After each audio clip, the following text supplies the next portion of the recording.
So you'd like to get photos like this.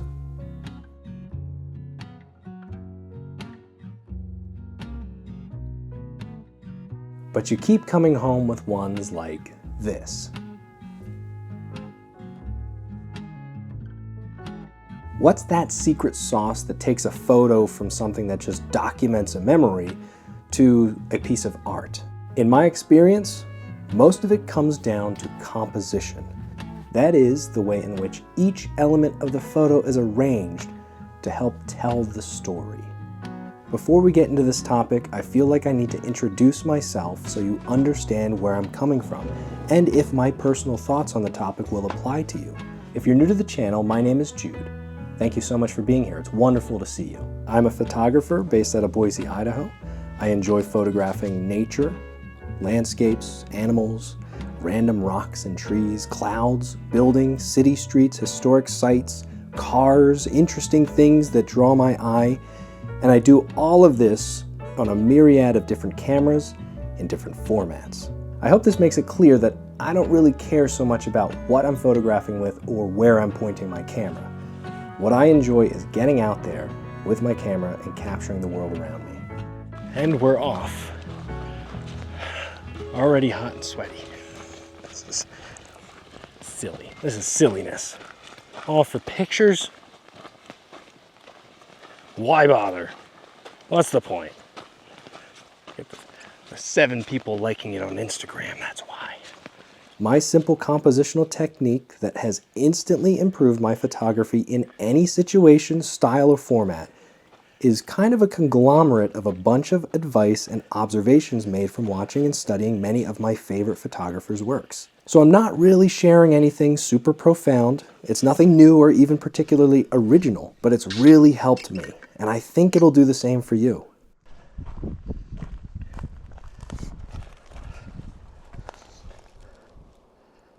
Yeah.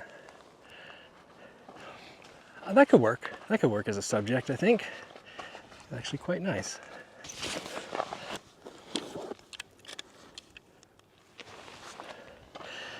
Okay, we're gonna try it around 50. See how it looks. My guess is I'm gonna need to go 75 to 85, somewhere in there, to get this to look right. We'll see.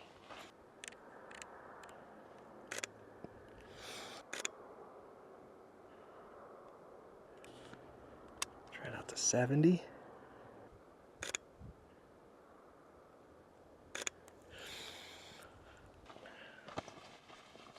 Not quite. Not quite what I'm thinking.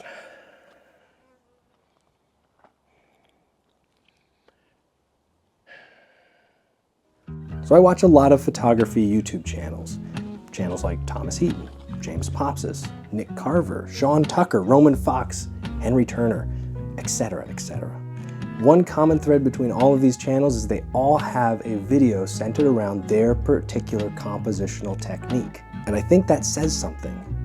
It's a topic that a lot of us either struggle with, lack confidence in, or are eager to improve. It's easy to learn and memorize camera settings, the exposure triangle, even lighting techniques, but composition is not so easy to learn. It's highly subjective and intrinsically dependent on the scene you're photographing, the focal length you're using, the format of your camera, and even how you intend on editing your image afterwards. Boy. Last time I hiked this trail, it was May. Still snow on the ground. I didn't have a camera bag. Whew. A lot easier back then. This would have been 2017, I think was the last time I've been up here. At the time of recording this, that's, how many years ago is that? 7 years ago. So I was also in better shape back then. My whole goal is to get on the other side though, so I can see the view on that side. I came from that way. That's out towards the mountains. I've also read books on the subject of composition for not just photography, but other visual arts as well. I find that when you read about composition for something like landscape painting, it gives you a different perspective on how elements of your photograph work together. And while books almost always contain the same handful of guides, like the golden ratio, leading lines, rule of thirds, to name a few, they're only guides. And the problem is the real world doesn't usually work out so neatly. Yeah, that's a pretty nice view. Pretty nice view, I'd say. And this is very nice in the shade. A little bit in awe of the vastness of it. That's just straight up wilderness. Nothing through there but a windy road and a whole lot of bears. And the best part, there's actual cloud cover. I haven't seen a good cloud like that in a long time. Not only have we been covered in smoke for the past few weeks, but that right there. Haven't seen good clouds because it's been so hot, they just burn off. I'm really thinking about trying to incorporate that into my photo. So throw all of that out. Ignore it for a bit. Let's simplify this compositional technique. All I want you to do is ask yourself one question. What or who is the main character of your story? And how do all of the elements in your scene either support or contrast with that main character? If a photograph, a fine art one, is telling a story or expressing a feeling or however you think about it, then it's the job of the photographer to decide how they want their viewer to experience it. They make that conscious effort to eliminate the distractions that might detract from that subject or use elements in the scene to enhance it. And the most amazing thing about this method for composition is I'm not thinking about forcing something into a third line or how leading lines direct the eye or about the ratio of subjects in frame, unless I feel like those things enhance what I see in frame. I am looking at the elements, asking myself who or what is my subject, and then I move my body, change my focal length to position the other elements in frame so that they don't outweigh the subject or distract the eye from it. One of my concerns is always, you go through so much effort to get out to a place like this, and the view is gorgeous, but you just can't find something to photograph. There's just so much happening. That's why when you watch me photographing something, handheld especially, I usually take multiple shots. I'm making these micro movements so when I'm back at home, I can look at each photo on a larger screen and decide which one is the most balanced. And as much as I'd like to claim that my compositions are fine-tuned and ready to go by that first snap, it's just not the case. I learn a lot more from my photo and usually wind up with a better final image if I work the composition for a bit. Next time you're out with your camera and you're looking at a scene, ask yourself that simple question. Just try it out. What's the main character of your story?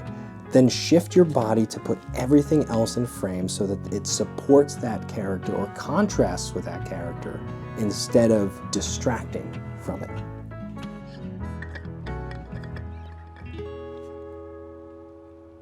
Keep expecting something to happen. Like to see something that inspires me or find a subject. And so what I've been doing is just kind of wandering around with my camera, 24 to 70, set at basically a normal focal length, and just taking pictures of things I see.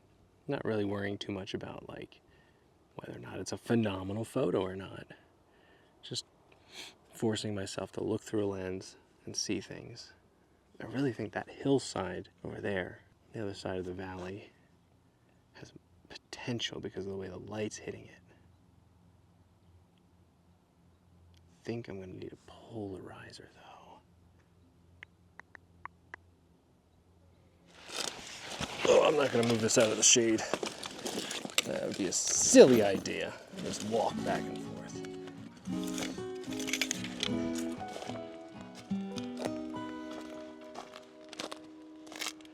Now this question can also apply to more abstract photography as well. Check it out.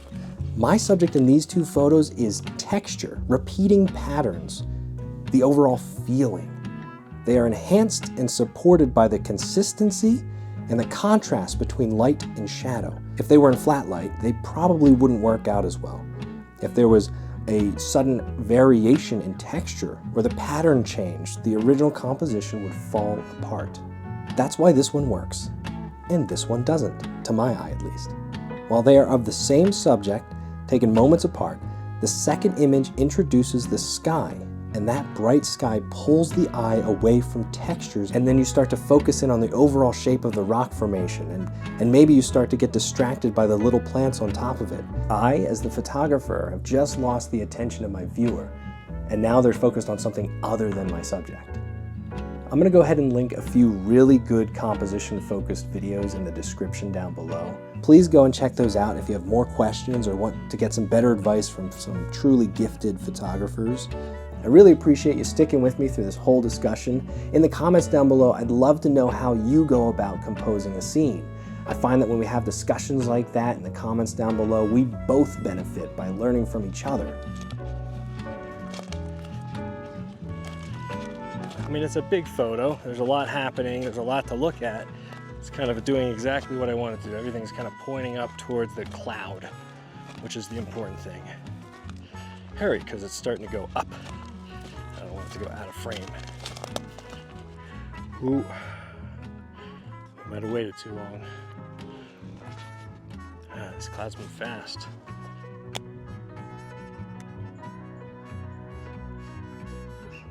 With the polarizer on, at f8, we're looking at an 80th of a second exposure, ISO 100. And I'm at 35 millimeters, so I'm getting a nice view, but it's still, I mean, it doesn't look too bad. There are some distractions, but I think it's working. The problem I would run into if I picked a long lens and just did the hillside and the clouds above it, or this one big cloud, I feel like it would lose context. Like, this is showing you this full giant valley. Now everything is, you know, working together, so to speak. The only thing that I'm not a huge fan of is there's this dead tree right there, pretty close to my third line, and it does pull the eye a little bit because of how unique it is, which is why 35 millimeters is nice, because it gets a little bit lost in the background. Now, the only thing that could make this photo better in my mind is if there was also a vehicle driving up this dirt path that's on the other side of this ravine. That would make it. It's not there, nobody's driving, so I can't force it. And now that the cloud's kind of mostly dissipated, there's no point in trying. But I wouldn't mind grabbing the 100 to 400 and turning that mildly distracting tree into a focal point.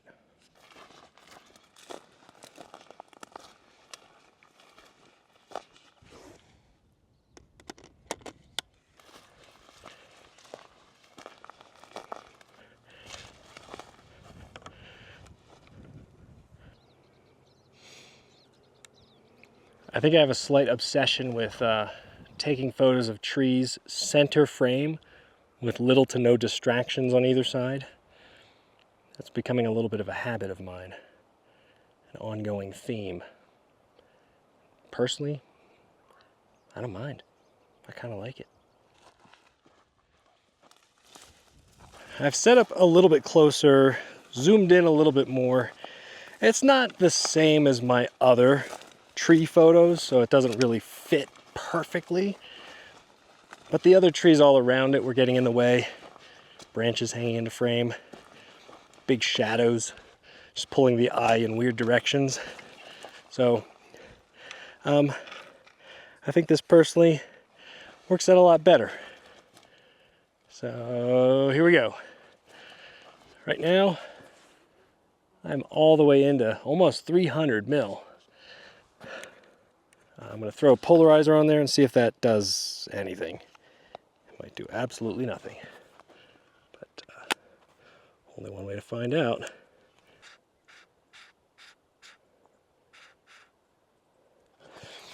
I mean, it basically brings out some of the contrast in the colors. That's about it. Which, you know, that's important. 1/25 of a second at f5.6. And here's your final photo.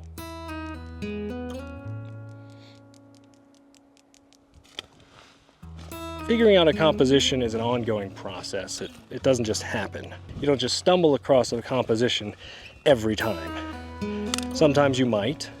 Most of the time you don't. Sometimes it's obvious. Other times not so much. Case in point today. I've been wandering around this hilltop for a while now and just struggling with composing any of my subjects in a compelling way. A lot of that I think is because this is a new location. I've never photographed here before.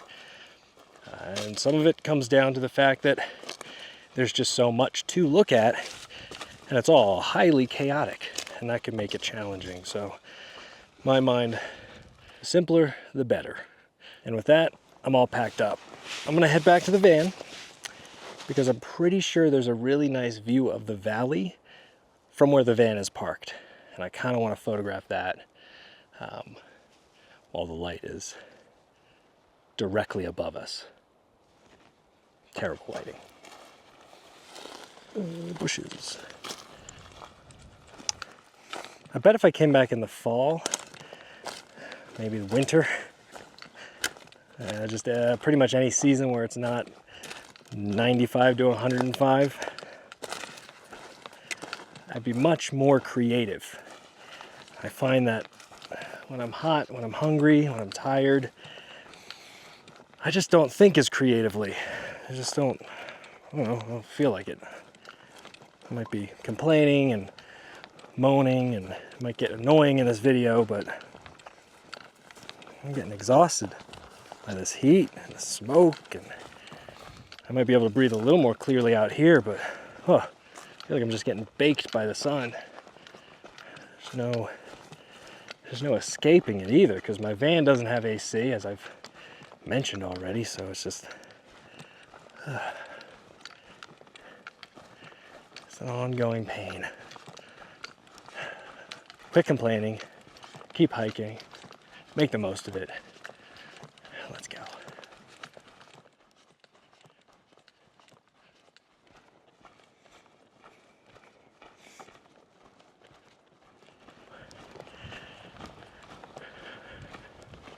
It's the van. Hi, my van. Hey, so I do a lot to try to make this channel valuable. So if you're finding value in it, subscribe, hit the like button, and share. That would mean a ton, because it's not easy doing this every week.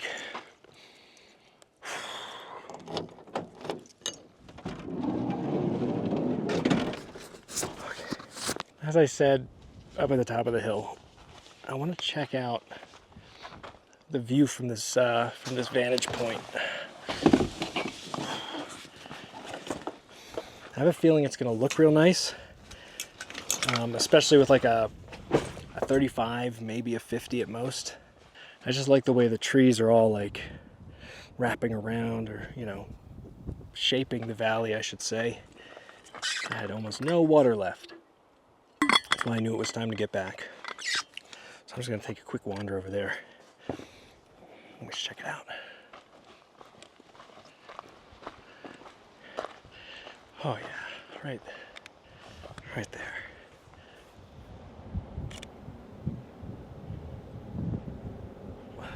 This photo would work so much better if I had the light on one of the sides. Right now it's kind of directly above, so the shadows are pointing towards me. Not ideal, but I really like the layers that creates and the spooky atmosphere. So that was at 70 mil. 50 could work. Yeah, 50's not ideal, as you can see. So 70 it is.